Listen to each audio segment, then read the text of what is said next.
Hello guys, ನಾನು Purnima. Welcome back to ಪೂರ್ಣ logs. Guys, ಇವತ್ತು ನಾವಿರೋದು ಮೈಸೂರಲ್ಲಿ. ಸಂಜೆ ತಂಗಾಳಿ ತಂಪಾಗಿ ಬೀಸಿ ಹೂವ ಕಂಪನ್ನು ಹಾದಿಗೆ ಹಾಸಿ ತಂದಿದೆ ಹಿತವ ನಮಗಾಗಿ.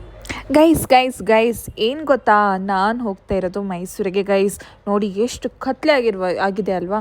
ಬಟ್ ಎಲ್ಲ ಟ್ರಾಫಿಕ್ನ ನಾವು ಫೇಸ್ ಮಾಡಿಕೊಂಡು ಮೈಸೂರನ್ನ ಬೇಗ ರೀಚ್ ಆಗಬೇಕು 8 ಅಂತಲೇ ಅಂದ್ಕೊಂಡ್ವಿ. ಆದರೆ ಗುರು, ಈ ಪೂರ್ಣಿಮಾ ಯಾಕೆ ಗುರು ಹಿಂಗೆ ಇಷ್ಟು ಲೇಟ್ ಮಾಡ್ತಾಳೆ ಅಯ್ಯೋ ಅಂತ ನನ್ನ ಹಿಂದೆ ಎಷ್ಟೊಂದು ಬೈಕೊಂಡಿದ್ದಾರೆ ಗೊತ್ತಾ ನನ್ನ ಫ್ರೆಂಡ್ಸು. ಯಾಕೆ ಗೊತ್ತಾ ಗೈಸ್, ಪ್ರತಿ ಸಲ 4 ಗಂಟೆ ಅಂದರೆ 3:15 ಬರೋಳು ನಾನು. ಇವತ್ತು 4 ಗಂಟೆ ಅಂದರೆ 6 ಗಂಟೆಗೆ ಬಂದಿದ್ದೀನಿ. ಅಲ್ಲೆಲ್ಲ ಬಸ್ಸಲ್ಲಿ ದೂರಾಡ್ಕೊಂಡು ಮೆಟ್ರೋ ಹತ್ಕೊಂಡು ಏನೋ ಬಂದೆ ಆಯಿತಾ. ಇವಾಗ ನಾವು ಹೊರಟಿರೋದು ಮಲ್ಲೇಶ್ವರಮಿಂದ ಮೈಸೂರಿಗೆ. ಗೈಸ್ ಏನು ಗೊತ್ತಾ, ಬಿಡದಿಯಲ್ಲಿ ಇಳ್ಕೊಂಡು ಇಡ್ಲಿ ತಿನ್ಬೇಕು ಅಂದ್ಕೊಂಡ್ವಿ. ಆದರೆ ನಾನು ಬಂದಿರೋ ಟೈಮಿಗೆ ಇಡ್ಲಿ ತಿಂತ ಇದ್ದರೆ ಉಂಟಲ್ಲ, ಮೈಸೂರು ರೀಚ್ ಆಗೋದು ನಾಳೆ ಬೆಳಗ್ಗೆನೆ. ಅದಕ್ಕೆ ಏನು ಬೇಡ, ನಾವು ಮೈಸೂರಲ್ಲಿ ಹೋಗಿನೇ ಊಟ ಮಾಡೋಣ ಅಂತ ನನ್ನ ಫ್ರೆಂಡ್ಸ್ ಹತ್ರ ಹೇಳಿಬಿಟ್ಟು ನಾವು ಮೈಸೂರಿಗೆ ಹೊರಟ್ವಿ. ಅಂದರೆ ಓಡ್ತಾ ಇರಲಿಲ್ಲ, ಕಾರಲ್ಲಿ ಹೋಗ್ತಾ ಇದ್ವಿ ಆಯಿತಾ. ನಾನು ಹೇಳ್ತಾ ಇದ್ದೆ ಬೇಗ ಹೋಗಿ ಅಂತ. ನಾನು ಹೇಳಿದ್ದಕ್ಕೇ ಬೇಗ ಮೈಸೂರು ರೀಚ್ ಆದ್ವಿ. ಆದರೆ ಗೂಗಲಲ್ಲಿ ನೋಡ್ತಾ ಇದ್ವಿ ಲೈಟಿಂಗ್ಸ್ ತೆಗ್ದಿದ್ದಾರಂತ. ಆದರೆ ಅಲ್ಲಲ್ಲಿ ಲೈಟ್ ಇತ್ತು, ದಾರಿ ಮಧ್ಯದಲ್ಲೆಲ್ಲ ಲೈಟೇ ಇಲ್ಲ ಗುರು. ಎಲ್ಲರೂ ನನಗೆ ಬೈದರು, ನಿನ್ನಿಂದನೇ ಲೈಟ್ ಹೋಗಿರೋದು ಅಂತ. ನನ್ನನ್ನು ಮಾತ್ರ ಅಲ್ಲ, ಟ್ರಾಫಿಕ್ನು ಬೈಕೊಂಡ್ರಾಯ್ತಾ. ಆದರೆ ಸ್ವಲ್ಪ ನನ್ನ ಮರ್ಯಾದೆ ಉಳ್ಸೋಕ್ಕೆ ಅಲ್ಲಲ್ಲಿ ಲೈಟ್ ಇತ್ತು. ಆಮೇಲೆ ಲೈಟ್ ಎಲ್ಲ ಮುಗಿಸ್ಕೊಂಡು, ಆದರೆ ಒಂದು ಖುಷಿ ಏನು ಗೊತ್ತಾ, ನಮ್ಮ ಮೈಸೂರಲ್ಲಿ ಟ್ರಾಫಿಕ್ಕೇ ಇಲ್ಲ ಗುರು. ಆಮೇಲೆ ಕಣ್ಣಿಗೆ ಮಿಂಚುವಂಥ ಲೈಟ್ನೆಲ್ಲ ತುಂಬ ತುಂಬಿಕೊಂಡು ಟೈಮಾಗಿ ಹೋಗಿದೆ. ನೈಟ್ ಎಲ್ಲಾದ್ರೂ ಹೊರಟಾಗಬೇಕು. ನಾವೆಲ್ಲ ಇವಾಗ ಚಾಮುಂಡಿ ಬೆಟ್ಟಕ್ಕೆ ಹೋಗ್ಬೇಕು ಅಂತ 6 ಗಂಟೆಗೆ ಎತ್ಕೊಂಡು ರೆಡಿ ಆಗ್ಬೇಕು ಅನ್ಕೊಂಡಿದ್ವಿ. ಕಾವ್ಯನಿಂದ ಇವಾಗ 9 ರೆಡಿ ಆಗ್ತಿದ್ದಾಳೆ. ಸೊ ನೋಡೋಣ, ನಾವಿವತ್ತು ನೆನೆ ನೈಟ್ ಬೆಂಗಳೂರಿಂದ ಬಂದಿದ್ದು. ಲೈಟಿಂಗ್ಸ್ ನೋಡ್ಬೇಕಂತ ಬಂದ್ವಿ, ಅದೆಲ್ಲ ಆಫ್ ಆಗಿತ್ತು. ನಾವು ಎಂತಕ್ಕಂದ್ರೆ ಬರುವಾಗ ಒಂದು 1 ಅವರ್ ಲೇಟ್ ಆಯಿತು, ನನ್ನಿಂದನೇ ಲೈಟ್ ಆಗಿತ್ತು. ಬಟ್ ಸ್ವಲ್ಪ ಸಿಕ್ತು, ಅಂದರೆ ಅಷ್ಟು ಆಫ್ ಆಗಿರಲಿಲ್ಲ. ಸ್ವಲ್ಪ ಅಂದರೆ ಪ್ಯಾಲೇಸ್ ಹತ್ರ ಎಲ್ಲ ಸ್ವಲ್ಪ ಸಿಕ್ತು. ಇವಾಗ ನಾವು ಚಾಮುಂಡಿ ಬೆಟ್ಟಕ್ಕೆ ಹೋಗ್ತಾ ಇದ್ದೀವಿ ಆಯಿತಾ. ಬೇಗ ಹೋಗಬೇಕು ಅಂತ ಅಂದ್ಕೊಂಡ್ವಿ, ಬಟ್ ಆಗಿಲ್ಲ. ಅಂದರೆ ಹೇಳೋಕ್ಕೆ ಆಗಿಲ್ಲ, ನೈಟ್ ಮಲ್ಗೋಕ್ಕೇ ಲೇಟ್ ಆಯಿತು. ನೋಡೋಣ ಚಾಮುಂಡಿ ಬೆಟ್ಟದಲ್ಲಿ ಏನು ಮಾಡ್ತೀವಿ, ಅಲ್ಲಿ ದೇವರದೆಲ್ಲ ದರ್ಶನ ಹೇಗೆ ತಗೊಳ್ತೀವಿ ಅಂತ ನೋಡೋಣ. ಬನ್ನಿ ಗೈಸ್. ನೋಡ್ಗುರು, ಇದು ನಮ್ಮ ಮೈಸೂರು ಆಯಿತಾ. ಎಷ್ಟು ಕ್ಲೀನಾಗಿದೆ ಅಲ್ವಾ, ಎಷ್ಟು ಮರ ಇದೆ. ಆದರೆ ಬಿಲ್ಡಿಂಗು ಸಿಕ್ಕಾಪಟ್ಟೆ ಇದೆ. ಆದರೆ ಬೆಂಗಳೂರು ಥರ ಇಲ್ಲ. ಬೆಂಗಳೂರಿನಲ್ಲಿ ಕಷ್ಟ ಆದರೂ ಕೂಡ ಇಷ್ಟಪಟ್ಟು ನಾವು ಇರಲೇಬೇಕು.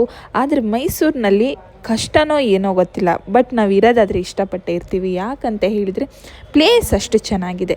ಈ ದಾರಿ ಎಲ್ಲಿಗೆ ಹೋಗ್ತಾ ಇದೆ ಗೊತ್ತಾ? ಸರ್ಪ್ರೈಸ್ ಬೇಡ ಅಲ್ವಾ, ಜಾಸ್ತಿ ಸರ್ಪ್ರೈಸ್ ಮಾಡೋದು ಬೇಡ ಬಿಡಿ. ಯಾಕಂತ ಹೇಳಿದರೆ ಇವಾಗ ಈ ದಾರಿ ನೋಡ್ತಾ ಇದ್ರೆ ನಿಮ್ಗೆ ಗೊತ್ತಾಗುತ್ತೆ ನಾವು ಎಲ್ಲಿಗೆ ಹೋಗ್ತಾ ಇದ್ದೀವಿ. ಅಂದರೆ ಚಾಮುಂಡಿ ಬೆಟ್ಟಕ್ಕೆ ಆಯಿತಾ. ಏನು ಗೊತ್ತಾ, ಚಾಮುಂಡಿ ಬೆಟ್ಟಕ್ಕೆ ಸ್ಟೆಪ್ ಹತ್ಕೊಂಡು ಕೂಡ ಹೋಗ್ಬೋದು. ಆದರೆ ಈ ಬಿಸಿಲಲ್ಲಿ ಸ್ಟೆಪ್ ಹತ್ಕೊಂಡು ಹೋದರೆ ಗುರು, ಕಾರಲ್ಲೇ ಆಗ್ತಾಯಿಲ್ಲ ಗುರು, ಈ ಸ್ಟೆಪ್ ಹತ್ಕೊಂಡು ಹೇಗೆ ಹೋಗೋದು ಅಂತ ಕ್ವಶನ್ ಬರುತ್ತೆ. ಸೊ ನಾವು ಮೇಲ್ಗಡೆ ಹೋಗ್ಬಿಟ್ಟು, ಅಂದರೆ 3489 ಫೀಟ್ ಹೈಟಲ್ಲಿ ನಾವು ಮೈಸೂರನ್ನ ನೋಡ್ತಾ ಇದ್ದೇವೆ ಇವಾಗ. ಆದರೆ ನನಗೆ ಕಾರ್ ಇಳ್ಕೊಂಡ್ಬಿಟ್ಟು ಆಚೆಯಿಂದ ನೋಡಬೇಕು ಅಂತ ತುಂಬ ಇಷ್ಟ ಇತ್ತು. ಆದರೆ ಏನು ಮಾಡೋದು, ಅಲ್ಲಿ ಕಾರ್ನೆಲ್ಲ ನಿಲ್ಸಕ್ಕೆ ಬಿಡಲ್ಲ ಅಂತ ನಮ್ಮ ಅಣ್ಣವ್ರು ಹೇಳಿದ್ರು. ಹಾಗೆ ಅಲ್ಲಿ 2 ದಾರಿ ಇದೆ. ನನಗೆ ಕನ್ಫ್ಯೂಸ್ ಆಯಿತು, ಈಚೆಗ ಅಂತ. ಯಾಕಂತ ಹೇಳಿದರೆ ಬಟ್ ಗೊತ್ತಾಗುತ್ತೆ ರೈಟ್ ಸೈಡ್ ಅಂತ. ಏನಕ್ಕಂದರೆ ಟ್ರಾಫಿಕ್ ಅಷ್ಟಿದೆ. ನಾನು ಹೇಳಿದೆ ಅಲ್ವಾ, ಬನ್ನಿ ಮೇಲ್ಗಡೆ ಹೋಗೋಣ. ಆದರೆ ಇಲ್ಲಿ ಪಾರ್ಕಿಂಗ್ ಆದರೆ ನಮ್ಮ ಜಾಗನೇ ಸಿಕ್ಕಿಲ್ಲ ಆಯಿತಾ. ಆದರೆ ಇರಲಿ, ಅಲ್ಲಿ ಎಲ್ಲೋ ಒಂದು ಸ್ವಲ್ಪ ಜಾಗದಲ್ಲಿ ಕಾರ್ ಇಳಿಸ್ಬಿಟ್ಟು ಮೇಲ್ಗಡೆ ಹೋದ್ವಿ. ಬಿಸಿಲಂತೂ ಹೆವಿ ಇತ್ತು. ಆದರೆ ಇಲ್ಲೊಂದು ಕ್ಯೂ ಕಾಣಿಸ್ತಾ ಇರ್ಬೋದು ನಿಮ್ಗೆ ಆಯಿತಾ. ಇದು 2 ಟಿಕೆಟ್ ಇದೆ, ಒಂದು 100 ಒಂದು 30. ಬಟ್ ಅಲ್ಲಿ ಬಿಸಿಲಲ್ಲಿ ನಿಂತಿದ್ದು 100, ಇಲ್ಲಿ ನಿಂತವರು 30. ಆದರೆ ನಾನು 100 ರೂಪೀಸ್ ಕೊಟ್ಟಿದ್ವಿ, ಬಟ್ ಹೋಗ್ತಾ ಇರೋದು 30 ರೂಪೀಸಲ್ಲಿ. ಯಾಕಂತ ಇಲ್ಲಿ ತುಂಬ ನೆರಳಿದೆ. ಅಲ್ಲಿ ಒಂದು ಹುಡುಗರದ್ದು ಫೈಟಪ್ಪ. ಯಾಕಂತ ಹೇಳಿದರೆ ಮಧ್ಯ ದಾರಿಯಲ್ಲಿ ಹೋದರು 3 ತಾಸು ಆಗಿದೆ ಅಂತ ವಾಪಸ್ ಬಂದುಬಿಟ್ಟು ಹಾರ್ಕೊಂಡು ಹೋಗ್ತಾ ಇದ್ದಾರೆ. ನೋಡಿ ಎಷ್ಟು ಚೆನ್ನಾಗಿ ಕಾಣಿಸ್ತಾ ಇದೆ ಅಲ್ವಾ. ಆದರೆ ನಾವು ಆ ಥರ ಎಲ್ಲ ಮಾಡೋಕ್ಕೆ ಹೋಗಿಲ್ಲ. ನಮಗೆ 5 ತಾಸು ನಾವು ಸಾಲಲ್ಲಿ ನಿಂತರೂ ಕೂಡ ದೇವ್ರ ದರ್ಶನ ಮಾಡಲೇಬೇಕು ಅಂತ ಏನೋ ತೂರಾಡಿಕೊಂಡು, ಅಂದರೆ ನಾವೇನು ನಡೆದಿಲ್ಲ, ಜನರನ್ನೇ ನಮ್ಮನ್ನು ದುಡ್ಕೊಂಡು ದೇವ್ರ ಹತ್ರ ತಗೊಂಡು ಹೋಗಿಬಿಟ್ರು. ನೋಡಿ 2 ನಿಮಿಷ ದೇವ್ರ ದರ್ಶನಕ್ಕೋಸ್ಕರ 6 ತಾಸು ದೇವ್ರು ನಮ್ಮನ್ನ ಹೊರಗಡೆ ಕಾಯಿಸ್ತು ಆಯಿತಾ. ಏನಕ್ಕಂತಂದರೆ ಮೋಸ್ಟ್ಲಿ ಪ್ರತಿ ಸಲ ನಾನು ಮಾಡ್ತಿರುವ ಪ್ಲ್ಯಾನ್ಗಳನ್ನ ಫ್ಲಾಪ್ ಮಾಡಿ ನಾವು ಕ್ಯಾನ್ಸಲ್ ಮಾಡ್ತಿದ್ವು ಅಲ್ವಾ. ದೇವ್ರಿಗೆ ಕೋಪ ಬಂದಿರಬೇಕು, ಅದಕ್ಕೆ ನಮ್ಮನ್ನ 5 ತಾಸು ನಿಲ್ಲಿಸಿದ್ರು ಹೊರಗಡೆ. ಇರಲಿ ಬಿಡಿ, ದೇವರಿಗೋಸ್ಕರ ಅಲ್ವಾ. ಎಲ್ಲದನ್ನು ದೇವ್ರ ಹತ್ರ ಬೇಡ್ಕೊಂಡು ನನ್ನ ಕಷ್ಟ, ನನ್ನ ಸುಖ, ಸಂತೋಷ ಎಲ್ಲ ದೇವ್ರ ಹತ್ರ ಹೇಳ್ಕೊಂಡು, ದೇವರೇ ಕೊಡೋದಾದರೆ ಸಂತೋಷವನ್ನು ಇನ್ನೂ ಜಾಸ್ತಿ ಕೊಡುವ ಅಂತ ಹೇಳಿ ದೇವಸ್ಥಾನದಿಂದ ಹೊರಗಡೆ ಬಂದ್ವಿ. ಒಳಗಡೆ ಅಲ್ಲಿ ಕೈ ಮುಕ್ಕೊಂಡು ನಿಲ್ಲಕ್ಕೆ ಜನ ಬಿಡಲ್ಲಪ್ಪ ಅಂತ ಹೇಳಿ ಹೊರಗಡೆ ಬಂದು ನಿಂತ್ಕೊಂಡು ದೇವ್ರ ಹತ್ರ ಎಲ್ಲದನ್ನ ಬೇಡ್ಕೊಂಡು, ದೇವರೇ ಆದಷ್ಟು ಬೇಗ ನಮ್ಮ ಲೈಫಲ್ಲಿ ಸಕ್ಸಸ್ ಕೊಡು ಅಂತ ಹೇಳಿ ಅಲ್ಲಿಂದ ನಮ್ಮ ನೆಕ್ಸ್ಟ್ ಪ್ಲೇಸ್ ಕಡೆ ನಾವು ಹೊರಟ್ವಿ. ನೋಡಿ, ಇದು ದೇವಸ್ಥಾನದಿಂದ ಹೊರಗಡೆ ಬಂದು ನಾವು ಮನೆಗೆ ಹೊರಟಿದ್ದು. ಮನೆಗಲ್ಲ, ನೆಕ್ಸ್ಟ್ ಪ್ಲೇಸಿಗೆ. ನೋಡೋಣ ನೆಕ್ಸ್ಟ್ ಪ್ಲೇಸ್ ಎಲ್ಲಂತ. ಅಲ್ಲಿಂದ ನೆಕ್ಸ್ಟ್ ಪ್ಲೇಸ್. ಆದರೆ ಈ ಬಿಸಿಲಿಗೆ ಏನು ಗೊತ್ತಾ, ನಾನೇ ಅಂದರೆ ಇಷ್ಟ ಅನಿಸುತ್ತೆ, ಬಿಸಿಲಿಗೆ ಯಾರಿಗೂ ತಾಗ್ತಾಯಿಲ್ಲ, ನನಗೊಬ್ಳಿಗೆ ತಾಗ್ತಾ ಇರೋದು. ಫ್ರೆಂಡ್ಸ್ ಹೇಳ್ತಾಯಿದ್ರು ಟ್ಯಾನ್ ಆಗುತ್ತಂತೆ, ಬಟ್ ಬಿಸಿಲು, ಗಾಳಿ, ಸಾಂಗ್ ಎಲ್ಲರೂ ಎಷ್ಟು ಖುಷಿ ಆಗುತ್ತೆ ಗೊತ್ತಾ.